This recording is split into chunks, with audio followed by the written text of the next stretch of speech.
keeping it real and keeping it fair. Everybody has to respect everyone.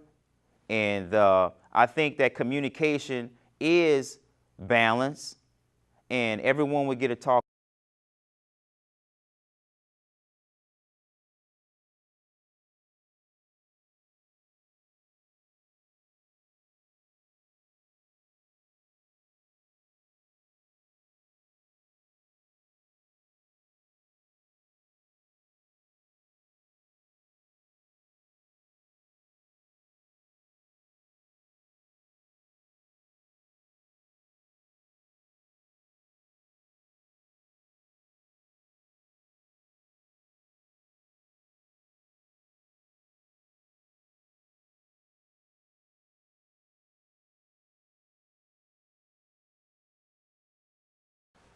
Hello, and I'd like to thank Mr.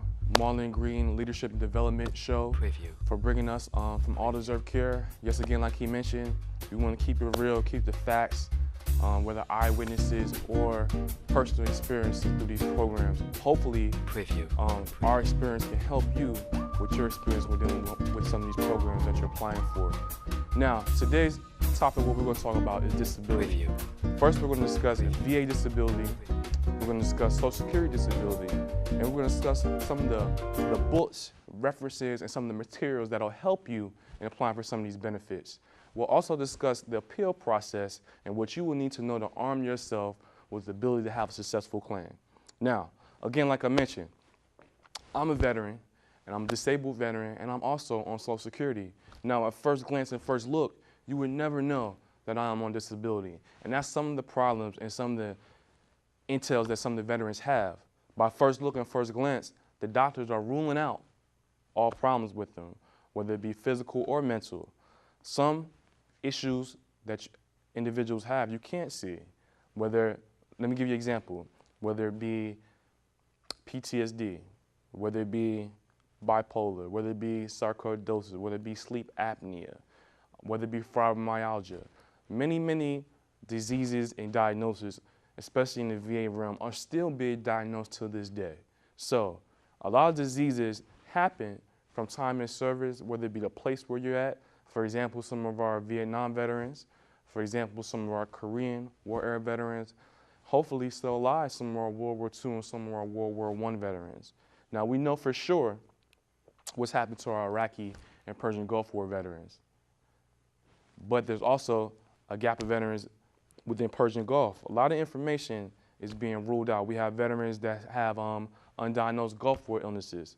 So that being said, there's a lot of issues that arise when someone becomes actually a veteran. It may start from your entry exam, whether you may have a hearing problem, whether you may be a little bit overweight, whether you may have high blood pressure. Your entry exams and your exit exams are very critical to your claim when applying with VA when you later get out the military. That being said, do not be afraid to go to sick call if you were injured, if you had a legit problem or anything that you knew would happen either while you're in or while you're out. If you went to sick call, make sure you kept those notes. Make sure you get all your medical documentation. If you have problems with some of the officers, whether it be sergeants, our female soldiers, if you have problems with some of the soldiers harassing you, make sure you write that down in a journal. Make sure you let someone know, so that way when you get out the military and you're ready to do your exit exam, you have enough information and you're well equipped to say, hey, I had the issues while I was in the military, and now I have the issues while I'm out of the military, and now I'm filing for my claim. Now, what I've learned as an advocate is that there's a couple books that I think that should be presented to every veteran once they get out the military. One is they're both called the Veteran Survival Guide, How to File and Collect on VA Claims, first and second edition by the author John D. Roach. These books here are very credible and intelligent information on how the VA process works from the ins and outs, whether when you first have what they call a CNP, compensation and pension exam, to when you actually get denied. All within that book and within some of the books you have, a lot of the veterans, when they first got the military, they're structured off to go to what we call service organizations. Some are named American Legion, AMVETS, DAV, a lot of familiar names you may have heard of before. When we go to these organizations, we're expecting that service officer or national service officer to explain our service-connected condition within VA law. Now, through experience, myself, what I found out is that sometimes the service officer and the national service officer is not as credible as yourself. Trust yourself. Trust your ability to present the information. Now, again, what you have to have in place though to present the information is you have to have the actual book. What we have is what we call the 38 CFR, Title 38 Code of Federal Regulations, 0 to 17. Within this book, what your service officer or your national service officer explains is Chapter 3 and Chapter 4. Chapter 3 being adjudication law, Chapter 4 being the actual disability that you actually have the problem with, or that is actual service connected. So what happens within the VA structure is that a lot of information is within this book here. This is our start with this book here. Now, what we also found through experience is that if your advocate or your service officer is not as knowledgeable within this book, then they don't know how to respond back to the VA properly, in a timely and fashionable manner. So what you have to do, don't be afraid to ask that service officer, hey, can you explain some of these chapters in this book? Can you explain to me how are we gonna go about my claim? Because keep in mind, it's your claim.